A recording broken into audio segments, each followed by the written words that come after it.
السلام علیکم۔ میں آج یہ لفظ بول رہی ہوں، لیکن سچ یہ ہے کہ میں یہ بات برسوں سے اپنے دل میں دفن کیے بیٹھی ہوں۔ میں کوئی کہانی سنانے نہیں آئی، میں بس اپنا بوجھ ہلکا کرنے آئی ہوں، کیونکہ اب یہ بوجھ اکیلے اٹھایا نہیں جا رہا۔ میں ایک ماں ہوں، 4 بچوں کی ماں، اور ماں ہوں صرف محبت نہیں ہوتی، یہ روز روز ٹوٹنے کا نام بھی ہوتا ہے۔ میں دن بھر مسکراتے چہرے کے ساتھ ذمہ داریاں نبھاتی ہوں، لیکن رات کو جب میں سو جاتی ہوں تو پھر اچانک سے اٹھتی ہوں اور خود سے پوچھتی ہوں، کیا واقعی ہی کوئی میری تھکن دیکھ رہا ہے؟ میں اس گھر میں رہتی ہوں جہاں لوگ ہوتے ہوئے بھی میں اکیلی ہوں، جہاں میرا درد خاموشی سمجھ لیا جاتا ہے اور میری ہمت فرض۔ میں یہ کہانی اس لیے نہیں سنا رہی کہ کوئی مجھ پر ترس کھائے، میں بس یہ چاہتی ہوں کہ کوئی ایک لمحے کے لیے میری جگہ کھڑا ہو کر تو دیکھے کہ ایک ماں کتنی بار ٹوٹتی ہے اور پھر بھی اپنے بچوں کے لیے کھڑی رہتی ہے۔ اگر آپ یہ سن رہے ہیں اور آپ نے کبھی اپنے آنسو اپنے بچوں سے چھپائے ہیں، اگر آپ نے کبھی بھوک، تھکن اور تنہائی اکیلے سہی ہے، تو شاید یہ کہانی آپ کے لیے اپنی لگے۔ یہ کوئی فلم نہیں، یہ میری زندگی ہے، اور اب میں آپ کو وہ سب سنانے جا رہی ہوں جو میں نے آج تک کسی کو۔ میں سب کچھ اکیلی سنبھالتی ہوں۔ میں ایک ماں ہوں، 4 بچوں کی ماں۔ میری پہچان یہی ہے اور شاید میری سب سے بڑی ذمہ داری بھی۔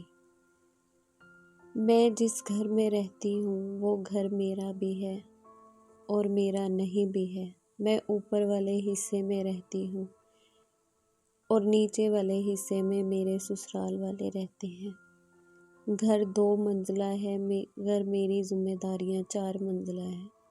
میں صبح سب سے پہلے اٹھتی ہوں اور رات کو سب سے آخر پر سوتی ہوں، جب گھر میں سب سو رہے ہوتے ہیں اور میں جاگ رہی ہوتی ہوں، کیونکہ اگر میں نہ جاگی تو میرے بچوں کا دن شروع نہیں ہوگا۔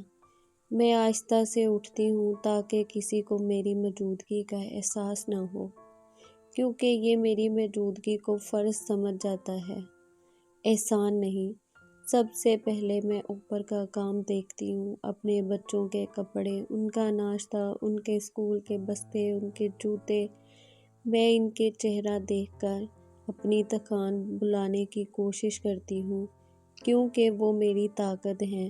پھر میں نیچے جاتی ہوں، وہاں برتن میرا انتظار کر رہے ہوتے ہیں، کچن میرا منتظر ہوتا ہے، جھاڑو، پونچھا، کھانا، صفائی، سب کچھ۔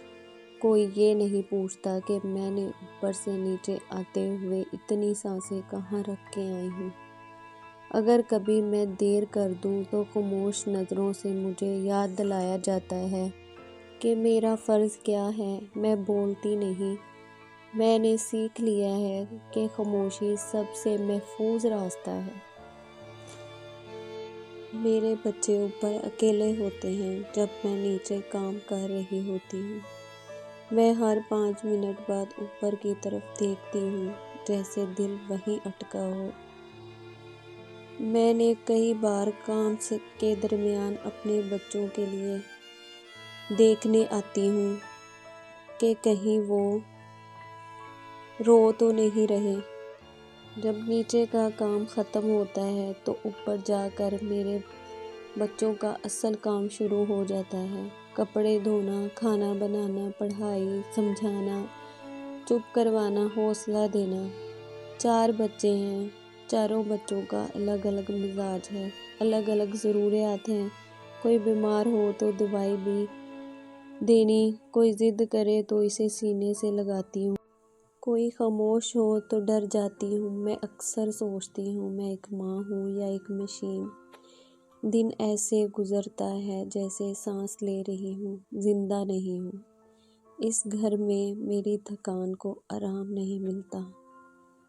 اگر میں بیمار ہو جاؤں تو بھی کام رک نہیں سکتے، کیونکہ کام رکنے کا مطلب سوالات ہیں، اور سوالات میرے پاس برداشت کرنے کی طاقت نہیں چھوڑتے۔ میرے بچے بہت جلد سمجھدار ہو گئے۔ وہ بہت کم مانگتے ہیں، کم بولتے ہیں، زیادہ دیکھتے ہیں۔ وہ دیکھتے ہیں کہ ان کی ماں کیسے اوپر سے نیچے اور نیچے سے اوپر بغیر رکے چلتی ہے۔ میں نہیں چاہتی کہ وہ یہ سیکھیں کہ عورت کا مقدر صرف برداشت کرنا ہے۔ مگر میں کیا کر سکتی ہوں؟ میں انہیں صرف زندہ رکھ سکتی ہوں، خواب نہیں دے سکتی۔ رات کو جب وہ سو جاتے ہیں میں اکیلی ہوتی ہوں، اوپر بھی خاموشی، نیچے بھی خاموشی، اور میرے اندر ایک شور۔ میں چھت پر جا کر گہری سانس لیتی ہوں۔ میں شکایت نہیں کرتی، بس سوال کرتی ہوں، کیا میں واقعی اتنی اکیلی ہوں؟ پھر خود کو یاد دلاتی ہوں، میں ماں ہوں، اور ماں کو اکیلے ہی مضبوط ہونا پڑتا ہے۔ میں نے اپنے بچوں کے سامنے کبھی یہ ظاہر نہیں کیا کہ میں ٹوٹ رہی ہوں۔ میں مسکرا کر کہتی ہوں، سب ٹھیک ہو جائے گا، حالانکہ مجھے خود نہیں پتہ ہوتا کب اور کیسے۔ اس گھر میں میری کوئی خواہش نہیں، صرف ذمہ داریاں ہیں۔ میں نے اپنی زندگی بچوں کی پلیٹ میں رکھ دی ہے۔ اگر کل میری آواز کسی کو نہ سنائی دے تو بھی میں آج اپنے بچوں کے لیے بولتی رہوں گی۔ میں نہیں جانتی یہ کہانی کہاں ختم ہوگی، مگر میں جانتی ہوں میں ہار نہیں مانوں گی۔ میں اکیلی ہوں، یہ سچ ہے، مگر میں ماں ہوں، اور ماں کی ہمت کبھی اکیلی نہیں ہوتی۔ میں یہ لفظ بہت ہمت کر کے بول رہی ہوں، کیونکہ سچ یہ ہے کہ میں نے اپنی زندگی میں زیادہ بولنا سیکھا ہی نہیں، بس سہنا سیکھا ہے۔ میں ایک ماں ہوں، 4 بچوں کی ماں ہوں، ایک ہی گھر میں رہتے ہوئے اکیلی۔ میرا دن ذمہ داریوں میں گم ہو جاتا ہے۔ میری زندگی راتوں میں سوچتے سوچتے ختم ہو جاتی ہے۔ میں ہنستی ہوں تاکہ میرے بچے نہ ڈریں، میں خاموش رہتی ہوں تاکہ کوئی ناراض نہ ہو، میں مضبوط بنتی ہوں تاکہ میرے بچے نہ ٹوٹ جائیں۔ یہ کہانی کسی ڈرامے کی نہیں، یہ میری روز کی زندگی ہے۔ اگر آپ نے کبھی اپنی تھکان کو چھپا کر دوسروں کے لیے جینا سیکھا ہے، اگر آپ نے کبھی اپنے آنسو رات کی تاریکی میں بہائے ہیں، تو شاید یہ لفظ آپ کے دل میں چبھ جائیں۔ میں کوئی نصیحت نہیں دینے آئی، میں بس اپنا درد آپ کے ساتھ بانٹنے آئی ہوں۔ یہ تھی میری کہانی، ادھوری، خاموش مگر سچی۔ میں نہیں جانتی میرا کل کیسا ہوگا، میں بس اتنا جانتی ہوں کہ آج میں نے اپنی پوری ہمت اپنے بچوں پر قربان کر دی۔ اگر میری یہ باتیں کسی ایک دل تک بھی پہنچ گئیں، اگر کسی ایک ماں نے بھی یہ سن کر اکیلا محسوس نہ کیا، تو شاید میرا درد کبھی ضائع نہیں جائے۔ میں کوئی مضبوط عورت نہیں، میں بس ایک ماں ہوں جو ہر دن اپنے بچوں کے لیے خود کو جوڑ کر کھڑی ہو جاتی ہے۔ اگر آپ بھی کسی نہ کسی جنگ سے اکیلے لڑ رہے ہیں تو یاد رکھیں، آپ کمزور نہیں، آپ زندہ ہیں، اور یہی ہے سب سے بڑی ہمت۔ میری کہانی سننے کے لیے آپ کا شکریہ۔